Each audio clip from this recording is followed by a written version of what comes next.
नमस्कार, क्या हाल चाल है? जियोपॉलिटिक्स बहुत ही इंटरेस्टिंग चीज़ है और इसमें है हर किसी का अपना ओपिनियन हो रहा है। लेकिन आजकल जो कुछ हुआ उसको देख के मुझे लगा कि कुछ कहना चाहिए।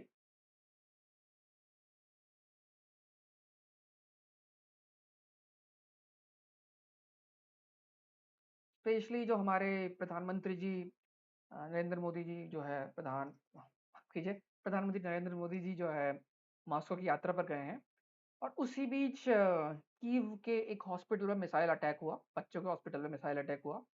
यूक्रेन का कहना है कि ये मिसाइल रूस की थी। उन्होंने जानबूझ के चिल्ड्रन हॉस्पिटल को निशाना बनाया। रशिया या रशिया का कहना है कि भाई नहीं, ये मिसाइल हमारी नहीं थी, हमने तो किसी और जगह पर अटैक किया था। यूक्रेन का जो एयर डिफेंस सिस्टम है उसने मिसाइल दागी, वो गलती से चिल्ड्रन हॉस्पिटल को हिट कर दी। अब इसमें सच्चाई क्या है इस पे हम नहीं जाएंगे कि ये हमारा एक्सपर्टीज एरिया नहीं है। लेकिन हमारे यहाँ जो दो कुछ प्रो वेस्टर्न कमेंटेटर्स हैं, उन्होंने क्या किया?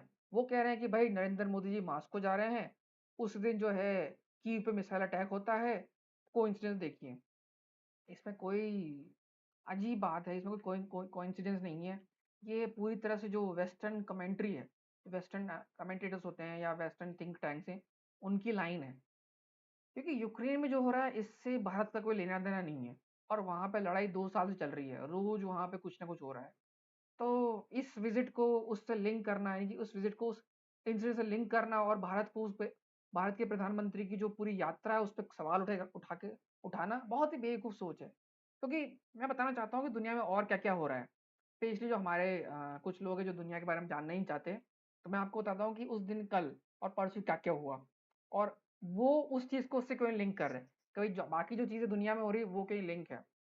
तो सबसे पहला, जो हंगरी के जो प्राइम मिनिस्टर विक्टर ओरबान, वो मॉस्को गए थे पहले, कीव, मॉस्को, देन अभी वो चाइना गए हैं 1 दिन 2 दिन पहले और शांति समझौते की बात लेकर।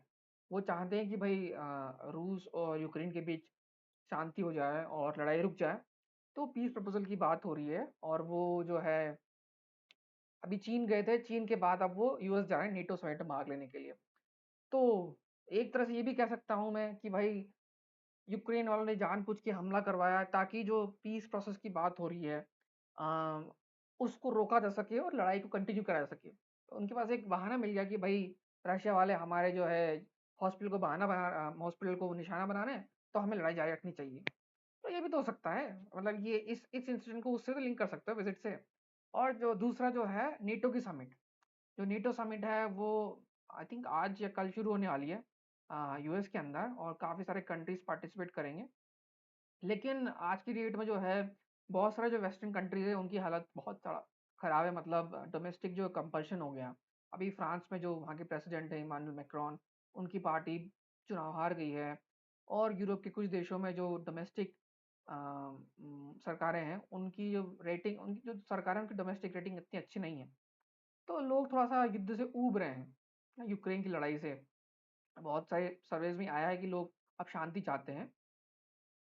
तो ये भी कह सकते हो कि भाई जानबूझ के हमला करवाया गया और नेटो की तरफ से, ताकि जो है जो ये नेटो के समिट में रशिया को ब्लेम किया जाए और इसके साथ ही जो है लड़ाई को जारी रखने की बात की जाए, कोई मध्यस्थता ना की जाए। क्योंकि उनको लग रहा है कि भैया शांति समझौते की बात जो है बहुत ज़्यादा उसको अप मिल रहा है, उसको कवरेज मिल रहा है। तो ये भी एक कॉन्स्पिरेसी थ्योरी हो सकती है, क्योंकि असली में क्या हो मुझे भी नहीं मालूम। ये हो सकता है एक इंसिडेंट हो, कोइंसिडेंट जो भी हो, लेकिन ये दूसरी चीज़, ठीक है। तीसरी चीज़ जो हुई दुनिया में जो है कंट्री है नाइजर, अफ्रीका में एक नाइजर कंट्री है। वहाँ पे अमेरिकन बेस हुआ करता था, वहाँ की जो कैपिटल निम्मी है उसके पास। और पिछले कुछ समय से जो ये अफ्रीकन नेशंस हैं 3-4 जो कि पहले फ्रेंच कॉलोनीज़ थे, उन्होंने जो है वो रशिया की तरफ टिल्ट हो रहे हैं। रशिया की तरफ टिल्ट हो रहे हैं और रशिया का इन्फ्लुएंस बढ़ता जा रहा है और जो फ्रांस की जो कॉलोनीज़ थी जहाँ फ्रेंच ट्रूप्स थे या वेस्टर्न ट्रूप्स थे उनको हटाया जा रहा है। तो कल ही उस बेस से उस बेस से अमेरिकन फ़ोर्स ने विथड्रॉ किया है। अमेरिकन फ़ोर्स ने विथड्रॉ किया है और ये स्पेकुलेशन है कि वहाँ पर शायद रशियन ट्रूप्स आ जाएँ, मतलब कि वो मिलिट्री बेस अब रशिया के हवाले हो जाएगा या रशियन मिलिट्री बेस वहाँ पे हो जाएगा। तो ये भी हो सकता है कि भाई वेस्टर्न कंट्रीज़ खुन्नस खाए बैठे हैं रशिया से, तो कुछ ना कुछ ऐसे हरकतें करते रहेंगे। मतलब दुनिया में बहुत कुछ हो रहा है अब। और ये तो तीसरी बात है। चौथी चीज़ जो हो रही है कि अगर आपको पता है कंट्री इथियोपिया, इथियोपिया और Somalia, Somalia Ethiopia neighbouring countries हैं। और इथियोपिया लैंडलॉक कंट्री है, उसका बॉर्डर नहीं है, मतलब सी नहीं है। तो सोमालिया का जो एक बोलते हैं ब्रेक अवे रीजन जो है, जो लड़ रहे हैं इंडिपेंडेंस के लिए, वो उन्होंने इथियोपिया से समझौता कर लिया है कि भाई हम जो है आपसे ये एग्रीमेंट करेंगे, तो आप जो है हमारे थ्रू जो ये जो सी है, रेड सी, इसको एक्सेस कर सकते हो। सुएज कैनल के बाद जो हिस्सा है। तो सोमालिया वाले कह रहे नहीं भाई, ये तो हमारी सोवरेनिटी के ऊपर अटैक है, हम इसको मानेंगे नहीं। और और इथियोपिया भी ब्रिक्स मेंबर है और लैंडलॉक कंट्री है, तो उसको अगर कह सकते हो कि वो रशियन कैंप में बोल सकते हो, मोरलेस अगर कह सकते हो। और Somalia is a pro western camp, like cold war. तो उनके बीच में दोबारा टर्की की वजह से, टर्की ट्राइंग टू मीडिएट और कुछ कंट्रीज अब जो है वो बातचीत कर रहे हैं कि भाई इसको पीसफुली सुलझाया जाए। तो ये भी एक घटना हुई। देख, कहने को मतलब हो बहुत कुछ रहा है, पर लेकिन हम लोग उसको इम्पोर्टेंस दे रहे हैं। ठीक है।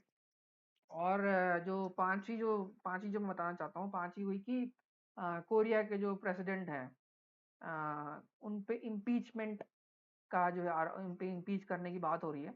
उनकी जो रूलिंग पार्टी है, आई थिंक इंक्वायरी हो रही है, तो इम्पीचमेंट वाली बात हो रही है, कुछ ऐसा हो रहा होने वाला है। तो ये बात ये हो रही है इंपॉर्टेंट है, ये दुनिया में बहुत इंपॉर्टेंट है। कोरिया इज ऑल्सो एक significant trade partner of India. और उसके बाद जो छठी, आई थिंक छः हो गई, सात, हाँ, माफ कीजिए गिनती। जो सातवीं बात है कि फ्रांस में जो नया कोलिशन आया है, जो अभी रिसेंट इलेक्शन है, स्नैप इलेक्शन पार्लियामेंट के, तो वो रिचेस पे 90% टैक्स लगाने वाला है। और मोस्ट इम्पोर्टेंट, वहाँ पे राइट्स हो रहे हैं, मतलब जो पार्टी के समर्थक हैं वो आगजनी कर रहे हैं, आपस में भिड़ रहे हैं। ये भी न्यूज़ है भाई। लेकिन हमारे यहाँ ये कोइंसिडेंस नहीं है, मतलब दुनिया में ये हो रहा है पर ये विजिट से लिंक नहीं है। तो ये तो ऐसे देखा जाए तो ऐसे ही दुनिया में बहुत सारी चीज़ें हो रही है, जो दिन भर होती रहती है, इनका कोई लिंक नहीं है।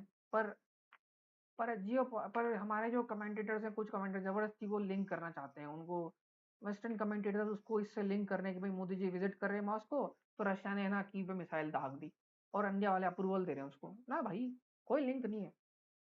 ये हर चीज को किसी से लिंक करना, मतलब जैसे ट्विटर पे होता है ना, सोशल मीडिया, कुछ कहना है बस, दुनिया में कुछ ना कुछ बोलना है।